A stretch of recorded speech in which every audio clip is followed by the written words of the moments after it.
Now that all of our objects have properties, we need to add functionality to each one. Now remember that when you use this new keyword here, it creates an entirely new object. This new object, this new playlist, and by the way, you wouldn't call this playlist maker, you would actually just call it playlist, like this. So I'm actually going to just change playlist maker to just playlist because that's actual proper syntax. That's the way you would actually do it. So every time we create a new playlist, it'll have lit tunes, or I mean it'll take in its default values, and it will give us a new object that we can store in variables to use later on. Now let's see how we might use those playlists. The first thing we can do is to give it functionality. We're going to use what's known as its prototype. A prototype, I'm going to take all this right here. A prototype, I'm going to put this at the I'm going to put this right here actually, inside the function. Yeah. Because we've added all these properties already. Now a prototype, we would say something like playlist.prototype dot whatever we want to name the new function. What do we say is our functionality? We need to be able to play a song. We'll say, let's do one called add song. Playlist.prototype.add song is equal to a function that takes in what information should our song have here?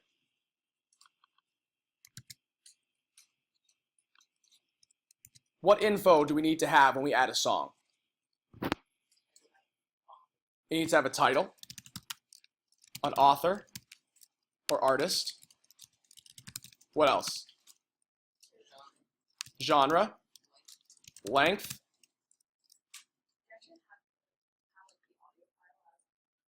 We'll probably want to have the file in there also later. You're right. But for now, let's just do just the information, like this simple information, right? Now, what's cool about prototypes is they refer to the prototype works for each new instance of the class. And I keep using this word instance. Instance is a funky word. And the way to think about instance is just like a new object that has all the same properties as its constructor function. And it has all of the prototype functions that come along with the constructor function also. So playlist.prototype.addSong can add songs to each new instance of the prototype of the playlist function. So we can say something like this.songs.push, and we can push a new song into it.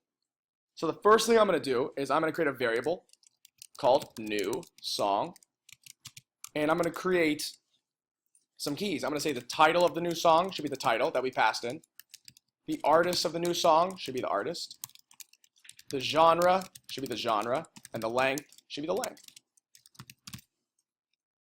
And then we're going to push new song into the playlist, like this. So this function, this prototype function, is technically a method on the playlist object, every new playlist object we create. If that's a little confusing, go back to Anatomy of Code, and I'm going to put all this up in a second. And head down to where it says methods at the very bottom, right here, a method. A method is a function attached to an object. Now, methods work on the object by using the this keyword. What I mean by that is right here, if we want to call, we can say this.songs, and it will refer to the songs value of each new playlist we create. And remember, the songs key holds what in it? An array. So if we push the new song into this.songs, it should add a new song to the array. Let me show you what I mean. So right below my new playlist with lit tunes and Captain Jack Sparrow, let's update it by calling my new playlist dot add song. And notice when we do that, look at this, it even tells us that we need a title, an artist, a genre, and a length. because it knows, Cloud9, the syntax highlighter, knows that this playlist.prototype.addSong function is attached to each new playlist. So, give me a song. Let's do it. Captain Jack Sparrow, what do you think? Pirates of the Caribbean theme song. Love it. Who's the artist? Hans Zimmer. Is Hans with an S or a Z? Hans Zimmer, you're right. Hans Zimmer. What is the genre? Say classical, because I don't know. And the length? 10 minutes. Let's do it in, let's say that the length of the song, oh, let's also do year released. I like that. Let's add year release to that as well.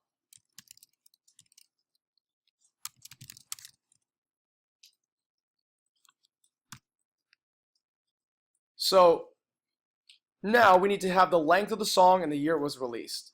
The length of the song we're going to say is 10 minutes, but we're going to do this in seconds. So what's 10 minutes times 60? 600 seconds. Cool. And then the year was released. What year did Pirates come out? Let's find out. No, not that one. 2003. There we go. 2003. Now I'm passing in a couple different values here. Strings and numbers. Let's see what happens when I console.log both these playlists after I've used the add song function to add a new song to this playlist. I'm going to save this file, and I'm going to head back into my terminal, and I'm going to run the playlist again. Ooh, check it out. Now notice here which one of these playlists has a song in its songs array. Lit Tunes does. Does the Untitled playlist have a song in its songs array? No. What this is telling you is that the prototype functions only behave on the single playlist that you called it on. So my new playlist.addSong does not add a song to any other playlist, only to the one that we created here. This is what a prototype function does, is adds this functionality to every new instance of the playlist function. So every object we create now has an add song functionality. Yes. Right up here. That's the first thing we do is we define playlist at the very beginning, right? So every time we call this playlist function with a new keyword right there, it returns an object. And that object holds all the information about our playlist, just like this. Oops, sorry. Bam. Pretty cool, huh? This is how Spotify makes a Spotify app. They create playlists in code, and then they would start to play it. Now, what I would like, the more difficult part here is how do we start playing a song? How do we know which song to play? And how do we update the playlist object with the new song we're playing? So I want you to think about this for a second, and we're going to pair you up so you can do this together. But I'm going to push all this. I'm going to put all this in Slack so you can have all this code in a second if yours isn't working. But the other things we need, we can now play a song, or we can add a new song. But now we need to do a couple different things here.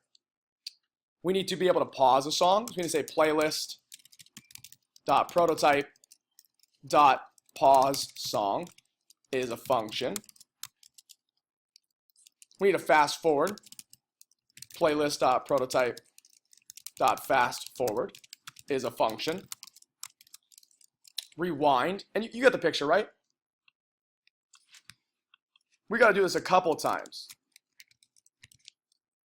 And that won't be fast forward, it'll be rewind, skip. We already did add a new song, remove song, shuffle, and add an image. So this is how we would start modeling the real world in objects. And this is called object-oriented programming. The idea here is that if you make everything that you in the real world represented by an object, then we can store all the information and functionality about that object so that when we interact with them, we can get it to do the things that we expect it to do. Just like our CD, we can pause, we can play songs, we can add songs to it. Actually, I don't know if you can add songs to CDs. I'm sure you can. When you burn CDs, I don't think you can anymore, actually. I don't know. Haven't used a CD in a long time. You can skip songs, remove songs, shuffle. All these things you can do on like an iPod, right? What we're doing is we're modeling that same process in JavaScript. Now, I'm going to pair you guys up, and I want to see if you can figure out how to do some of these together. But that's really all you need to know in terms of playlist, constructor functions, and the this keyword. Now remember, these are maybe the most difficult concepts to understand in JavaScript. The this keyword gets everyone messed up. Literally, I know some of the best programmers I've ever met who still struggle on the this keyword. I mess up using the this keyword all the time. Just understand that this is not an easy concept to grasp, that it doesn't come easily, but that when you use it correctly, it's one of the most powerful features of the language. So I'm gonna end this video here. I'll put these on YouTube and I'll push all this code into Slack. And then we're gonna pair you up and I wanna see if you can implement the rest of these prototype functions. Any questions? Awesome, let's do it.